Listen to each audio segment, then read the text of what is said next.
চারটা মাগিয়েছি choco lava cake, আর ওই যে ওই খাবে সবকিছু, আমার দিকে একটাও দিবেনি বলছে, কিন্তু আমি আমার পয়সায় অর্ডার করেছি, ওই জন্য আমি খাবো। আর এই যে আমার মা এখানে ঘুমাচ্ছিল, কিন্তু যা এগুলো অর্ডার গুলো এসেছে ঘুম থেকে উঠে পড়েছে খাওয়ার জন্য।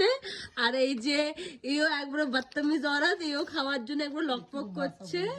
আর এই দেখো এখানে এই যে চকোলাভাটা দেখো কতটা টেস্টি লাগবে, একবারে শীতকালে গরম গরম মিষ্টি মিষ্টি, এই দেখুন কত টেস্টি এইটা, এই দেখো। আমি খাবো এই 4টাই চকোলাভা কেক, আর কাউকেই দিবনি। একটাও দেয়নি, নিজের কাছে লুকিয়ে রাখছে, আমাকে একটাও দেয়নি, দুজনে মাইঝে খেতে লেগে গেছে।